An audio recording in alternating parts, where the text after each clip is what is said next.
ডিনের একটা ভিডিও দেখছিলাম। সেই ভিডিওতে উনি বলছিলেন যে উনি একটা রেস্টুরেন্টে গেলেন। রেস্টুরেন্টে যাওয়ার পর উনি একটা মিডিয়াম রেয়ার স্টেক অর্ডার করেছেন। তো মিডিয়াম রেয়ার স্টেক অর্ডার করার পর উনার কাছে ওয়েটার নিয়ে এলেন একটা ওয়েল ডান চিকেন। অ্যান্ড উনার কথা হচ্ছে যে, "who gives a shit? I just eat it." ব্যাপারটা হচ্ছে এরকম যে আসলে আমাদের লাইফের ছোটখাটো ব্যাপারে আপনি কি সময় দেবেন নাকি প্রবলেম হবে, যেটাকে আমরা বলি মার্ফিজ লতে আপনার প্রবলেম হতে বাধ্য। এখন আপনি কতটুকু ফোকাস দিবেন যে আসলে আমাদের লাইফে আমরা আসলে ফোকাসটা ঠিকমতো করতে পারছি কিনা। যেমন এটা হয় যে যিনি একজন একজন ধরা যাক একজন উনি প্রতি ঘন্টায় আয় করেন 10,000 টাকা। আমি জাস্ট উদাহরণ দিচ্ছি। উনি প্রতি ঘন্টায় 10,000 টাকা আয় করেন। সেখানে উনি আধা ঘন্টা ধরে 500 টাকা কমানোর জন্য আধা ঘন্টা ধরে উনি কিন্তু প্লেনের টিকিট দেখছেন যে উনি 500 টাকা বা 5,000 টাকা উনি সেভ করার জন্য উনি হয়তোবা আধা ঘন্টা সময় দিচ্ছেন।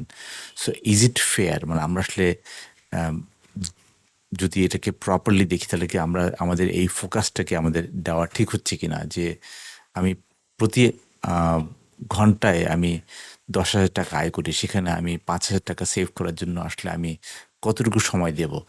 তো এটা কিন্তু সব জায়গায় হয়। আমি মাঝে মাঝে ড্রাইভ করি।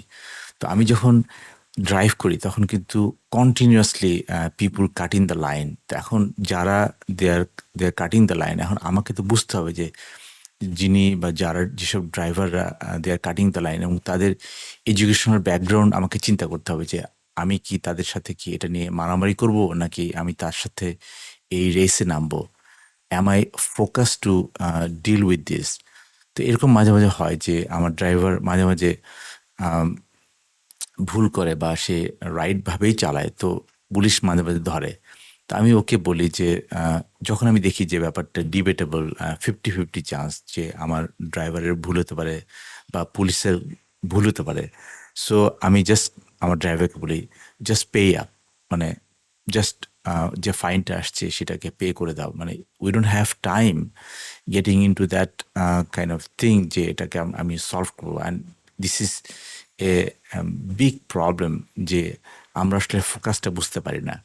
যেমন অনেক রিক্সাওয়ালা আছে যারা অনেক সময় আমার গাড়ির সাথে স্ক্র্যাচ ফেলছে বা ইয়ে করছে। সো এই ব্যাপারগুলোতে আমি জানি যে রিক্সা যারা চালাচ্ছেন তাদের সাথে আসলে এই ব্যাপারে কখনোই পারা যাবে না। সো আমি কখনোই তাদের কাছ থেকে টাকা দাবি করি না।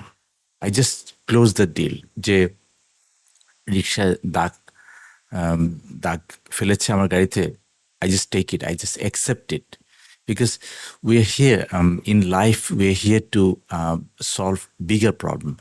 And the bigger problem we solve, or the bigger problem we fry, we get bigger instances to outcome. তো এই জন্য বলছি যে আপনি কোনো রেস্টুরেন্টে গেলেন বা আপনি কোথাও কোনো শপিংয়ে গেলেন, people are cutting the line, মানে অনেক people are cutting the line, আপনার সামনে এসে লাইন দাঁড়াচ্ছে। সো আপনি কি এটা নিয়ে কি আহ, আপনি কি এটা নিয়ে কি করবেন?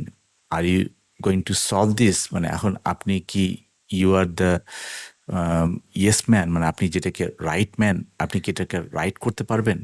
Can you solve this problem? If you can't solve this smaller problem, then just leave it. ব্যাপারটা এরকম যে যারা আসলে লাইনটা কাট করছে তাদের কাছে হচ্ছে কি এই 5 মিনিট 10 মিনিট সলভ করাটাই হচ্ছে তাদের তাদের লাইফে একটা বিগ বিগ বিগ একটা প্রায়োরিটি, যে তারা লাইনটা কাট করছে বা তারা একজনকে তার যে রাইট ইয়েটা সে দিচ্ছে না।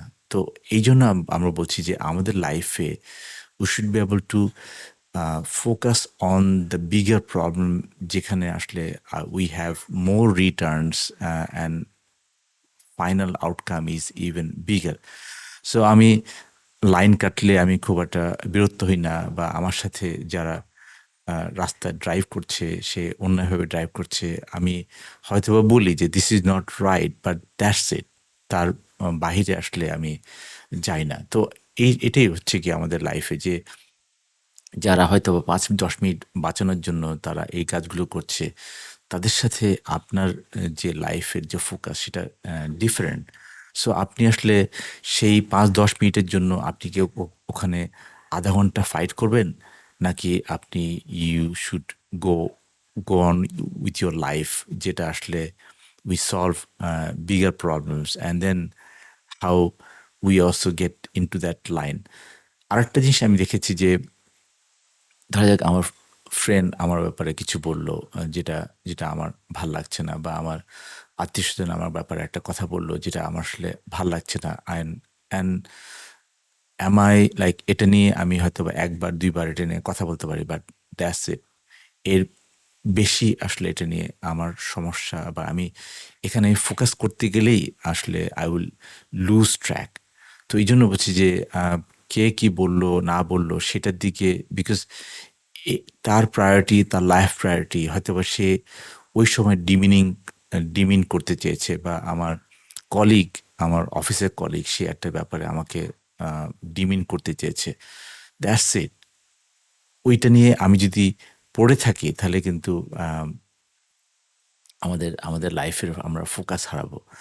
আরেকটা গল্প দিয়ে শেষ করতে চাই, সেটা হচ্ছে গিয়ে আমরা জানি যে একজন ঋষি, এই গল্পটা সবাই জানে যে একজন ঋষি উনি নদী পাড়ে গেলেন।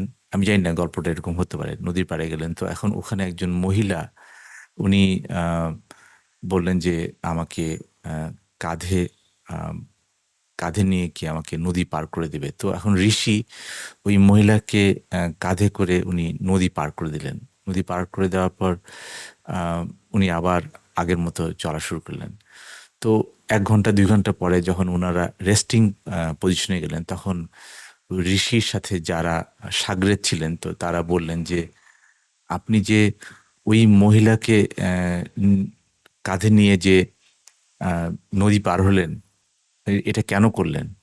তখন ঋষি বললেন যে ওই মহিলাকে তো আমি এই ২ ঘন্টা আগে আমি আমার কাঁধ থেকে আমি নামিয়ে দিয়ে এসছি। আর তোমরা কি এই গত ২ ঘন্টা ধরে কি ওই মহিলাকে কি তোমার মাথায় নিয়ে তোমরা ঘুরছো? তো ব্যাপারটা ওরকম যে আমাদের লাইফে we should be able to understand what is our focus, এবং আমাদের ফোকাসটা আমাদেরকে প্রপারলি বুঝতে হবে।